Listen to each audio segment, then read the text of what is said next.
Ja, Daniel, við spilum á móti bikarmeisturum bara frá síðustu helgi. Gamla góða bikarþingan, eitthvað svona. Það væntanlega bara verið einfalt að taka þér í kvöld? Nei, þetta var alls ekki einfalt. Komum inn með miklu meiri kraft og bara við spiluðum allt öðruvísi leik en ég held við varum að spila. Það var bara byrja á þeirra sterkustu hestum og svo voru þær bara komnar út af mjög snemma og Keflavík byrjuðu bara að rótera 11 bara, held ég bara í fyrsta leikluta.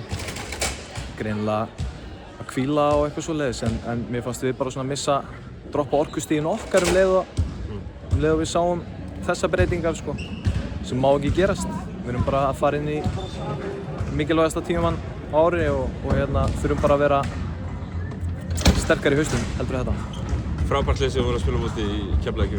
Það er valin kona í hverju rúmi, í hverju stöðu þeirra. Þeir eru alveg niður bekkinn og þeir eru undir í hálfleik. Þær virðast vera með algjör tök á leiknum í hálfleik þrátt fyrir að munurinn hafi ekkert verið neitt rosalega mikill.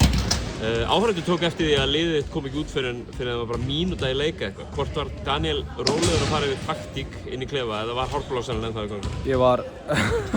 Ég var í alls konar geðshreyfingum. Ég byrjaði örugglega mjög rólega og hækkaði síðan róminn og svo fór ég aftur að tala rólega. Þegar bara það var margt gott á þessu startblaði og svona við gang leiks sem það sem við vorum að halda í, það sem við ætluðum að gera, við ætluðum að jarða þær í frákastbaráttunni og við vorum að því í hálfleik.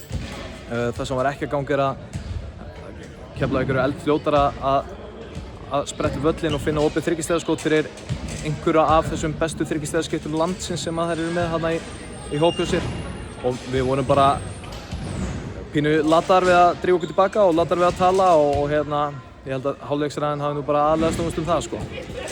Mikið af jöfnum liðum þarna við toppinn, ef topp mætti kalla þetta næst í öll deildum sem þarna sem liggur undir og ég meina fyrir umferðina í kvölda, ég meina þá er þetta bara 1 og niður í 6 og það meina 4 stigum einhvern veginn.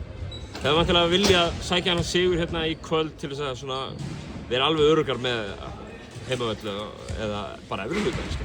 Já, ég held ég sé ekki að fara með rangt mál. Ég held við höfum tryggt efri hluta núna með þessum sigri og skiljum Keflavík eftir í neðri hluta. Það er samt örugglega verið helviti skemmtilegt að vera bikarmeistari frekar sko, segi það ekki.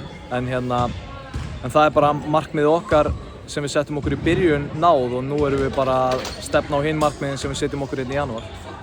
Kærar þakkir Daniel, gangi ykkur vel með þau. Takk.